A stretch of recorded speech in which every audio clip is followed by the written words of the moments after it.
Hi all, welcome to lecture 86। तो ये lecture में हम राइटिंग फाइल्स का डेमोन्स्ट्रेशन देखते हैं। ठीक है, तो सबसे पहले मैं पाइथन के शेल में जाता हूँ। ठीक है, और अभी यहाँ पे हम राइट फाइल्स का जो भी हमने लास्ट लेक्चर में स्ट्रक्चर देखा था उसको वन बाय वन ट्राई करते हैं। ठीक है, तो सबसे पहले मुझे फाइल ओपन करना पड़ेगा। ठीक है, तो मैं वो हमारा विथ क्लॉज से ओपन करूँगा। ठीक है, और इसका मैं कुछ नाम देता हूँ कि माई फाइल से op1.txt। ठीक है, इस तरह से। ठीक है, बाय डिफ़ॉल्ट इसका मोड रीड होता है, तो अभी हमको एक्सप्लिसिटली सिंस हमको फाइल राइट करना है तो मुझे वो मोड एक्सप्लिसिटली देना पड़ेगा, और राइट के लिए W। ठीक है, फिर एज फाइल जो मेरा ये फाइल ऑब्जेक्ट का नाम है। ठीक है, तो सबसे पहले वे था फाइल को राइट करने का, वो था यूजिंग राइट फंक्शन। तो वो हम किस तरह से कर सकते हैं कि फाइल जो हमारा ऑब्जेक्ट का नाम है डॉट राइट, और फिर यहाँ पे हम स्ट्रिंग दे सकते हैं। ठीक है, तो मैं देता हूँ कि ये पाइथन। फिर मुझे नेक्स्ट न्यू लाइन पे लिखना है, तो उससे मैं यहाँ पे एंड विथ स्लैशन करता हूँ, या मैं नेक्स्ट लाइन के स्टार्टिंग में भी स्लैशन दे सकता था, लेकिन हम इसको फॉलो करेंगे। ठीक है, और से अभी मुझे सेकंड लाइन में चाहिए कि 3। ठीक है, तो अभी अगर मैं इसको एग्जीक्यूट करता हूँ तो पहले तो आउटपुट में ये नंबर ऑफ़ कैरेक्टर्स जो लिखे थे वो आएंगे, लेकिन अगर मैं मेरे फोल्डर में जाके देखूँ तो अभी यहाँ पे माई फाइल अंडरस्कोर op1 जो हमने अभी क्रिएट किया है वो क्रिएट हो गया। और अभी अगर इसके कंटेंट देखें तो जो हमने राइट किया है वही है। ठीक है, तो पहले लाइन में पाइथन आ गया, सेकंड लाइन में 3 आ गया। ठीक है, तो इस तरह से हम नया फाइल क्रिएट कर सकते हैं और उसमें कुछ राइट कर सकते हैं। ठीक है, फिर हमने देखा था कि हम एक साथ मल्टीपल लाइंस भी फाइल में राइट कर सकते हैं, तो यूजिंग राइट लाइंस फंक्शन। ठीक है, तो उसको भी एक बार ट्राई करते हैं।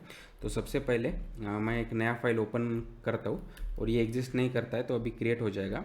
सिमिलर कि बस मुझे फाइल नेम चेंज करना पड़ेगा और राइट मोड में ही हम उसको ओपन करेंगे, लेकिन अभी instead of file dot right मैं दूंगा फाइल डॉट राइट लाइन्स। ठीक है, और अभी यहाँ पे ये इनपुट लेता है सीक्वेंस। ठीक है, तो सीक्वेंस ऑफ स्ट्रिंग्स, तो हम एक लिस्ट भी यूज़ कर सकते हैं, तो हम वही फॉलो करेंगे।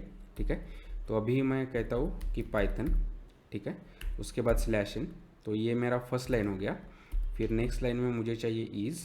ठीक है, फिर स्लैशन नए लाइन के लिए, और फिर से पॉपुलर। ठीक है, तो अभी क्या होगा, पहली लाइन में पाइथन आना चाहिए, सेकंड लाइन में इज़, और लास्ट लाइन में पॉपुलर। ठीक है, और अगेन ये स्लैशन हमको देना ज़रूरी है, क्योंकि ये हमारी रिस्पॉन्सिबिलिटी है कि हमको किस तरह से आउटपुट में चाहिए। ठीक है, अगर हमको वो नए लाइन में चाहिए तो ये स्लैशन या न्यू लाइन कैरेक्टर हमको देना पड़ेगा। ठीक है, लेकिन अभी मैं जब इसको एग्जीक्यूट करता हूँ और मेरा फोल्डर चेक करता हूँ तो यहाँ पे एक नया फाइल क्रिएट हो गया, माई फाइल opt.txt।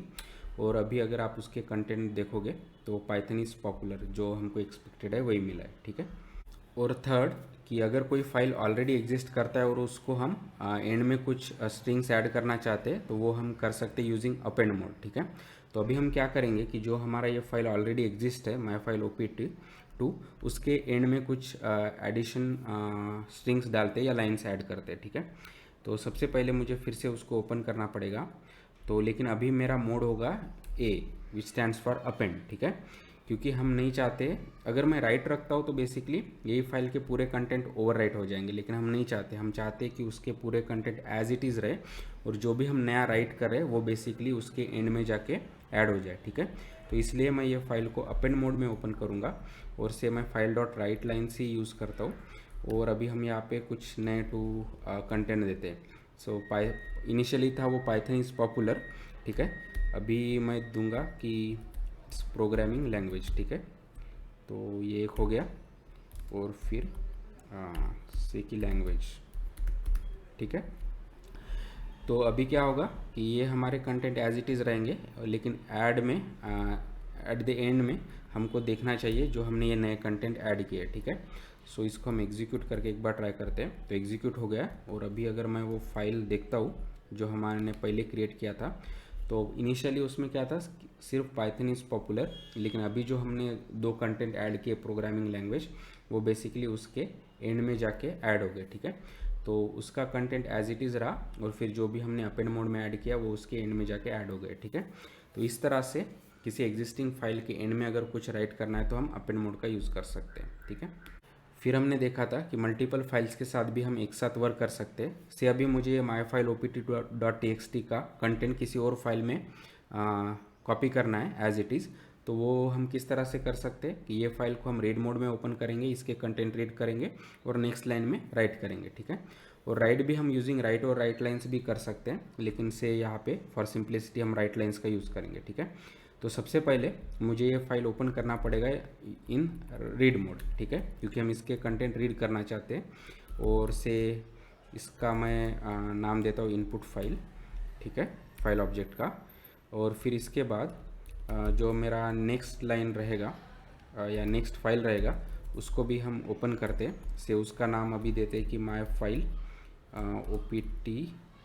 op3.txt, ठीक है। लेकिन अभी मुझे इसको राइट मोड में ओपन करना पड़ेगा क्योंकि हम इस पर कंटेंट राइट करना चाहते हैं। और से इसका नाम देते हैं कि हम आउटपुट फाइल, ठीक है, इस तरह से। तो इस तरह से मैंने मेरे 2 फाइल ओपन कर दिए, ठीक है। और अभी हम क्या करेंगे, तो सबसे पहले मुझे इसके पूरे कंटेंट रीड करना है, ठीक है।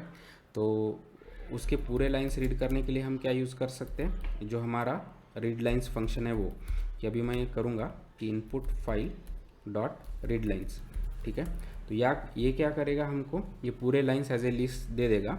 और फिर अभी मैं जो भी हमारा ये आउटपुट फाइल का ऑब्जेक्ट है डॉट राइट लाइंस कर सकता हूँ, राइट।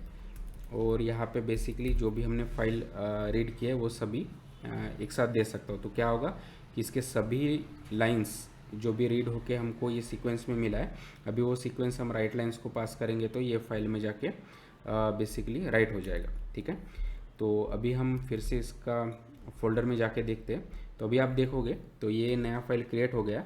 और अभी अगर मैं इसका कंटेंट देखूँगा तो वो बेसिकली सेम होंगे जो मेरे OPT2 फाइल के थे, ठीक है। तो इस तरह से हम मल्टीपल फाइल के साथ भी वर्क कर सकते हैं एक साथ, और एक फाइल का कंटेंट दूसरे फाइल में कॉपी कर सकते हैं एंड सो ऑन, ठीक है। तो ये कुछ वेज है जिससे हम फाइल राइट कर सकते हैं। तो आई होप कि अभी आपको फाइल राइट के बारे में काफ़ी अच्छा आइडिया होगा। So please like the video, share the video, subscribe to the channel and keep learning, keep coding and have fun. Thank you.